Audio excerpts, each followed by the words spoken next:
मां अदिति को पता चला कि राज्य के ऊपर राजा बलि का आधिपत्य हो गया है। मां अदिति, कश्यप ऋषि की पत्नी मां अदिति पयोव्रत का संकल्प लेती है। महाराज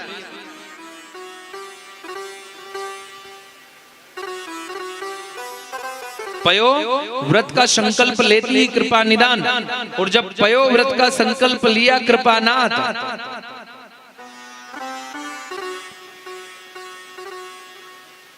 तो पयोव्रत के संकल्प से मां अदिति, पयोव्रत यानी पय कहा है दूध, जिस व्रत को दुग्ध से किया जाए, अन्न का त्याग करके, और जब तक गर्भ में संतान का अंश ना आए तब तक देसी गौ माता के दूध का ही पान किया जाए, ऐसा पयोव्रत।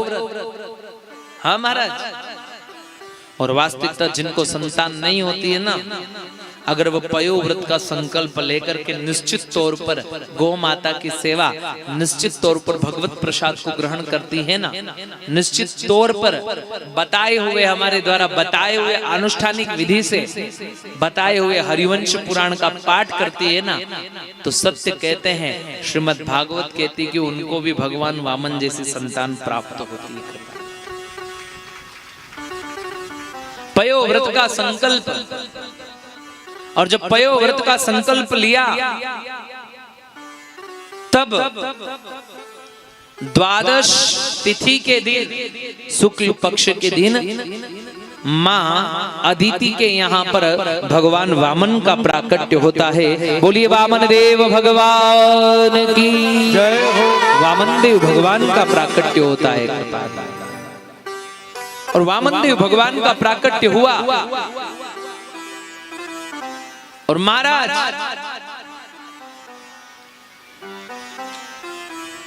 कुछ कुछ चीजें ऐसी रहती जो दिखने में बहुत छोटी होती लेकिन काम बड़े बड़े कर जाती है। महाराज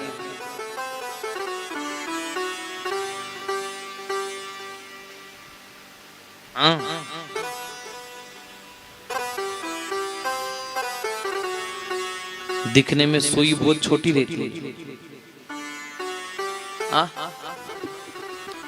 रहती है नहीं, लेकिन दो भागों में बटे हुए कपड़े को जोड़ने का काम कर देती है।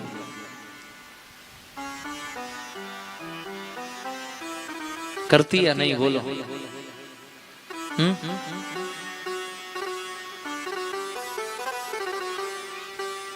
बस जीवन में वही है साहब, दिखने में कुछ चीजें बहुत लुप्त रहती, बहुत अलग रहती, लेकिन काम बड़े बड़े कर जाती है।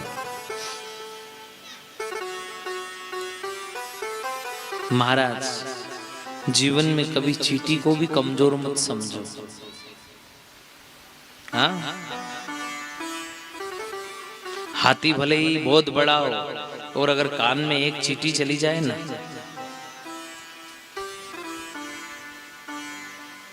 एक बार क्या हुआ कि एक हाथी के सूंड की तरफ से एक चींटी चढ़ रही। क्या चढ़ रही? चींटी।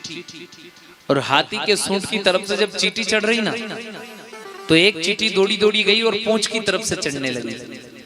कहां से चढ़ी? पूंछ की तरफ से। अब जो सूंड की तरफ से चली वो बीच में आई, इधर से पूंछ की तरफ से चली वो भी बीच में आई, दोनों मिली। तो जो सूंड की तरफ से चली उसने कहा क्यों तू उधर पीछे से दौड़ के क्यों चढ़ने गई? तो उस पीछे से चढ़ के आई, उसने बोला तू आगे से चढ़ रही थी, मैंने सोचा कभी हाथी का बैलेंस नहीं बिगड़ जाए, इसलिए मैं पीछे से चढ़ रही।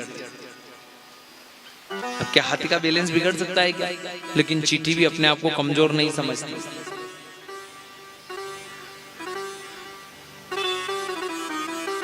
जो काम हम नहीं कर सकते वो चींटी कर सकती है।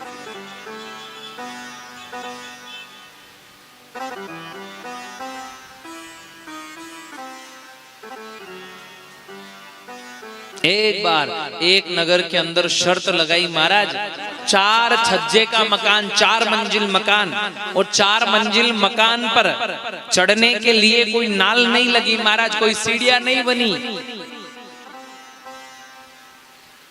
तो एक राजा ने निर्णय लिया कि ये शक्कर के कट्टे हैं, ये बिना रस्सी के बांधे,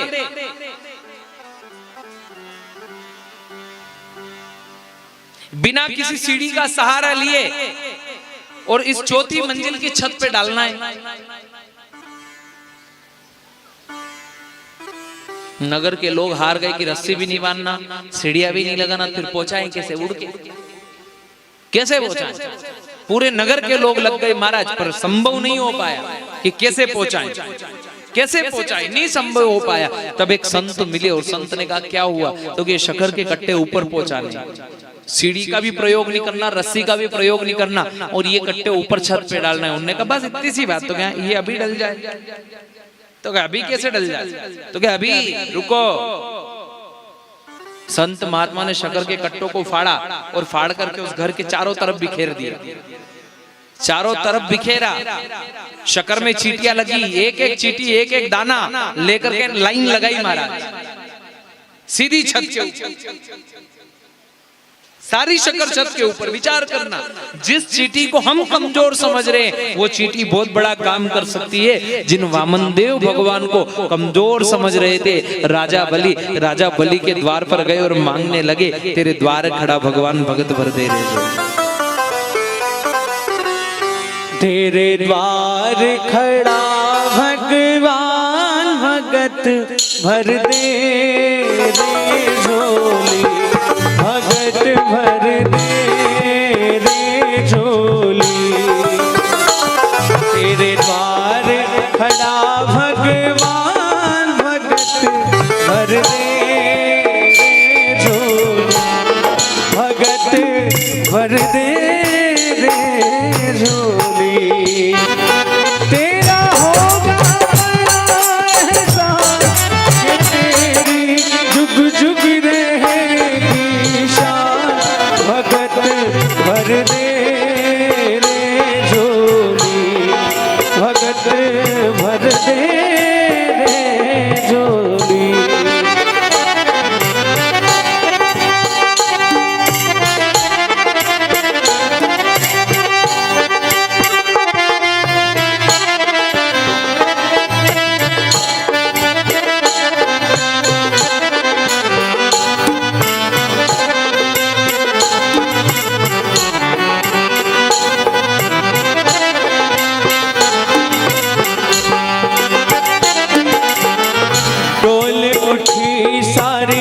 धरती देख ले, डोला गगन ये सारा, डोले उठी सारी धरती देख ले, डोला गगन ये सारा। भीख मांगने आया तेरे दर, जगत का पालन हारा, जगत का पालन हारा। मैं आज तेरा मेहमान कि कर ले मुझसे जरा पहचान, भगत भर दे रे झोली, भगत भर दे रे झोली। तेरे द्वार खड़ा भगवान भर दे रे झोली, भगत भर दे रे झोली।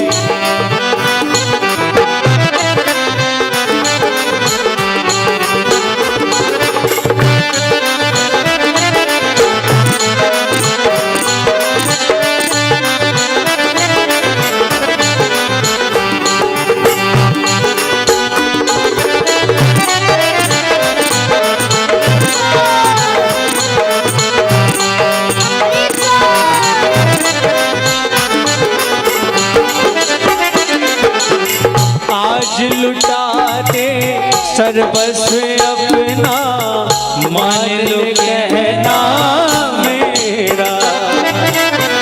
आज लुटा दे सर्वस्व अपना, मान ले कहना मेरा। मिट जाएगा पल में तेरा जन्म मरण का फेरा रे, जन्म मरण का फेरा। तू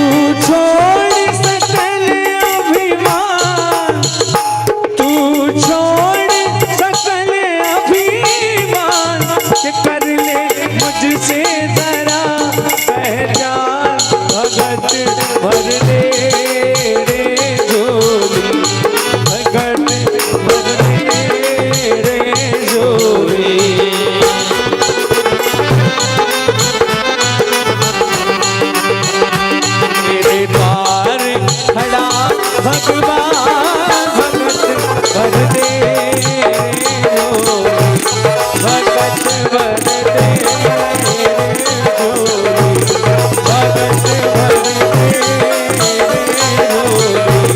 भगत भर दे।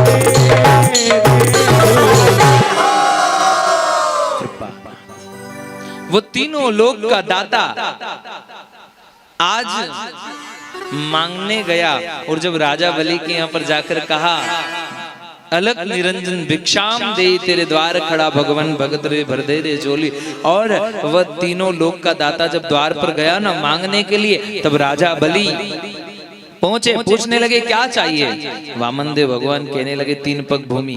तो 3 पग तो क्या, अरे तुम जितने छोटे हो इतनी छोटी डिमांड है, थोड़ा ज्यादा मांगो ना, 3 पग में क्या होगा। वामन देव भगवान ने कहा 3 पग ही पर्याप्त है, मेरे को 3 ही दे दे, बहुत है, 3 पैर भी बहुत है। तो कि 3 पैर बस, तो क्या हाँ। शुक्राचार्य जी समझ गए, शुक्राचार्य जी कहने लगे ए राजा बलि, ये 3 पैर मांग रहा है ना, ये कोई साधारण नहीं लग रहा है, ये छलिया लग रहा है मेरे। गुरुदेव से पूछा मतलब गुरुदेव क्या, तो कि ये मेरे को नटखट छलिया लग रहा है, ये नारायण लग रहा है, ये मेरे को द्वारिकाधीश लग रहा है, और जो मांगे जो देना मत। राजा बलि ने कहा भगवान है मतलब, तो कि हाँ। तो कि फिर तो मेरे द्वार पे भगवान आए ना, तो कि हाँ। तो कि फिर भगवान आए, अब तो चाहे सर्वस्व लूट जाए तो लूट जाए, लेकिन मेरे दर से भगवान खाली हाथ नहीं जाएंगे, दानी हो तो ऐसा। बोला मांगो क्या चाहिए।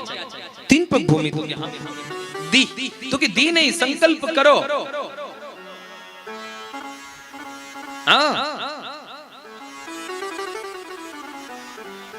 संकल्प करो कृपानाथ, तो संकल्प किया, और जब संकल्प किया तो संकल्प करने के लिए जल लेने लगे शुक्राचार्य जी महाराज, छोटा सा अंश बना करके जल की टोटी में जाकर बैठ गए। वामन देव भगवान समझ गए कि शुक्राचार्य धर्म में अड़ंगे लगा रहे, डाब निकाली और जैसे ही टोटी के अंदर डाली शुक्राचार्य जी महाराज की एक आंख फूट गई।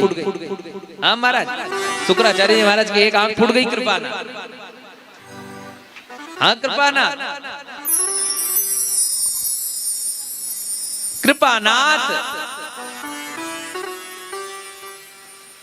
जैसे ही हाथ में जल लिया और जल लेकर के संकल्प करके जैसे ही जल छोड़ा कृपानाथ, वामन देव भगवान विराट रूप धारण कर लेते। मेरे प्रभु वामन देव भगवान विराट रूप धारण कर, एक पैर भूमि में 7 लोग ऊपर के नाप लिए, स्वर्ग लोक, जनलोक, महालोक, सत्य लोकादि सत्य लोकादि 7 लोग ऊपर के नाप लिए। दूसरे पैर की भूमि में 7 लोग धरती के नीचे के नाप लिए, पाताल, रसातल, महातल, 7 लोग धरती के नीचे नाप लिए। तब राजा बलि कहता है 3 पग भूमि दी थी, 1 पग भूमि बची है, अब 1 पग भूमि बची है। तब राजा बलि कहता है ये सिर भी एक भूमि के बराबर है, और अहंकार इस सिर पर आया था, आप इसी पर चरण रख दीजिए। और मेरे भगवान उनके सिर पर जैसे ही चरण रखते हैं, राजा बलि को पाताल लोक में पहुंचा देते हैं। साहब, राजा बलि को पाताल लोक में पहुंचा देते हैं। बोलिए वामन देव भगवान की जय हो। कृपा पाताल लोक में पहुंचा दिया। पाताल लोक में पूछने लगे, भगवान कहने लगे हे राजा बलि, तेरी तपस्या से मैं प्रसन्न हूँ, मांग क्या चाहिए। राजा बलि कहने लगा अभी अभी तो मैंने सब कुछ आपको दिया है, मैं क्या मांगू, पर फिर भी अगर आप कुछ देना चाहते हो तो इसकी कृपा करो कि मैं अब यहाँ पर तब तपस्या करूंगा। आप द्वारपाल बनकर के खड़े रह करके ध्यान रखिएगा कि यहाँ मेरी भजन में, मेरे कीर्तन में, मेरे नाम जप में कोई विघ्न न डाले। हाँ महाराज, परमात्मा द्वारपाल बन गए।